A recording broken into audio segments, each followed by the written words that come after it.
નમસ્કાર મિત્રો, આપનું સ્વાગત છે આપણી યુટ્યુબ ચેનલ પંચાયતના ખજાનામાં. તો આજે મિત્રો આપણે પશુધન સહાય યોજના વિશે વિગતવાર ચર્ચા કરીશું. અરજી કેવી રીતે કરવી, કોને અને કેટલો લાભ મળશે તેની વિગતવાર ચર્ચા આ વિડીયોમાં આપણે કરશું.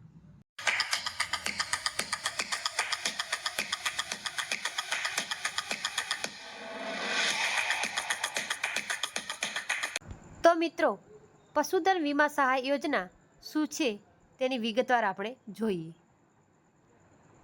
તો મિત્રો, એનો હેતુ પ્રથમ જોઈએ તો હેતુમાં પશુઓના વીમાના પ્રીમિયમની રકમમાં સહાય મળવાથી વધુમાં વધુ પશુપાલકો પશુધનના વીમા કરાવવા પ્રેરાય તેવો છે. લાયકાતમાં મિત્રો જોઈએ તો આમાં તમામ પશુપાલકોનો સમાવેશ થશે. યોજનાનો લાભ શું છે તો કે પશુના આકસ્મિક મરણના કિસ્સામાં પશુનો જો વીમો તમે લીધેલ હોય તો પશુપાલકોને આર્થિક નુકસાન થતું અટકે છે તથા પશુપાલક વીમાની રકમમાંથી નવું પશુ ખરીદીને થયેલ નુકસાન સરભર કરી પશુપાલન વ્યવસાય ચાલુ રાખી શકે છે. પછી મિત્રો, ઓનલાઈન અરજીની પદ્ધતિમાં જોઈએ તો આ વેબસાઇટ એક છે આઈ ખેડૂત પોર્ટલ પર, એમાં ઓનલાઈન અરજી કરવાની થશે તમારે. અને સહાયનું ધોરણ જોઈએ તો ભારત સરકારની નેશનલ લાઇવસ્ટોક મિશન હેઠળ risk management and livestock insurance compound તથા રાજ્ય સરકાર તરફથી મળતી સહાય મળવાપાત્ર છે.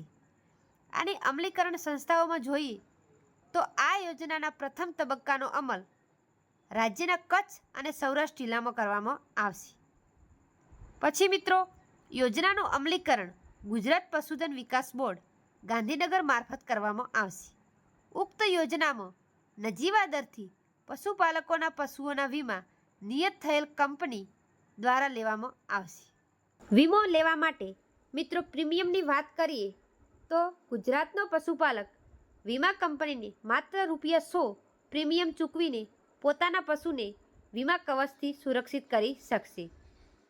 અને આ યોજનાનો લાભ મેળવવા ઈચ્છુક પશુપાલકો માટે આઈ ખેડૂત પોર્ટલ તારીખ 14 નવેમ્બરથી 1 મહિના સુધી ખુલ્લું મુકાશે. એટલે મિત્રો, આજે આ પોર્ટલ ખુલ્લું મુકાઈ ગયું છે.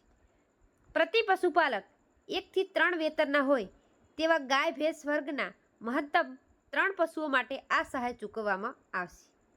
તો ફરી મળીશું આવી જ અવનવી માહિતી લઈને. ત્યાં સુધી જય હિન્દ, જય ભારત.